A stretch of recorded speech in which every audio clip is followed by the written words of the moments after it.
एक तू सच्चा तेरा नाम सच्चा। अनंत पृष्ठ 326। सतपुरुष बाबा फुलसंदे वाले कहते हैं, हे पुत्र, संत सतगुरु की भक्ति कुल मालिक की भक्ति है और संत सतगुरु वो हैं जो उस एक में एक हो रहे हैं। सच्चे गुरु की दुआ तुझे भवसागर से पार करेगी, क्योंकि सच्चा गुरु सच्चे मालिक का नूर है। सतपुरुष बाबा फुलसंदे वाले फरमाते हैं, साधारण बुद्धि वाले इन अनुभव को असत्य मान सकते हैं। धर्म विमुख लोग जो परमेश्वर के होने में भी विश्वास नहीं रखते, ऐसे नास्तिक लोग तो इनके अनुभव केवल ख्याली पुलाव, स्वप्न या मानसिक विकार समझ सकते हैं।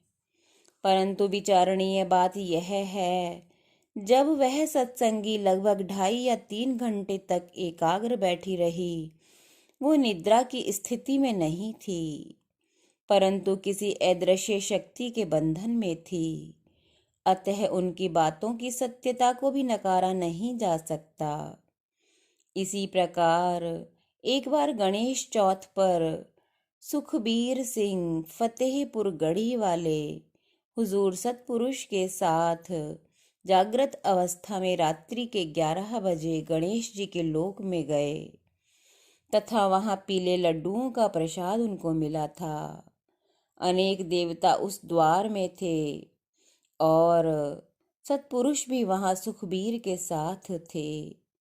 सत्संगी जिन्हें ये विचित्र अनुभव देवलोक के सत्संग में शामिल होने का हुआ, वो परम पुरुष संत सतगुरु बाबा फुलसंदे वालों के मुरीद हैं, जो मौजूदा वक्त में फुलसंदा में विराजमान हैं और परमेश्वर के परम धाम की दिव्य आत्मा हैं, जिनके दरबार में आराधनाओं में देवलोक से देवी देवता, ऋषि मुनि गण, गंधर्व, नाग, सर्प आदि आते रहते हैं।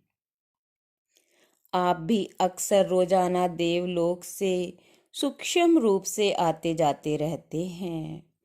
ऐसे महान दिव्य परम पुरुष संत सतगुरु की अदृश्य दिव्य शक्ति द्वारा किसी भी मनुष्य की आत्मा को सूक्ष्म रूप से ऊपर के लोकों का नजारा दिखाना कोई आश्चर्यजनक बात नहीं है। जब वैज्ञानिक रॉकेट द्वारा चांद पर जा सकते हैं, तो एक दिव्य पुरुष एक शिष्य की आत्मा को देवलोक के मंडलों में नहीं घुमा सकते, अवश्य घुमा सकते हैं।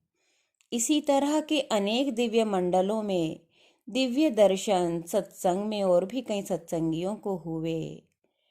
उस दिन से डरना जब परमेश्वर के दरबार में उसके सामने खड़ा होना पड़ेगा।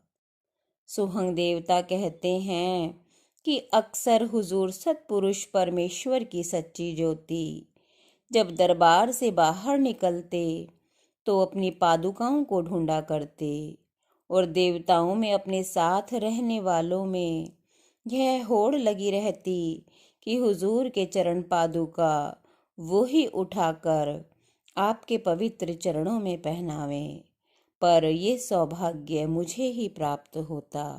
एक तू सच्चा तेरा नाम सच्चा।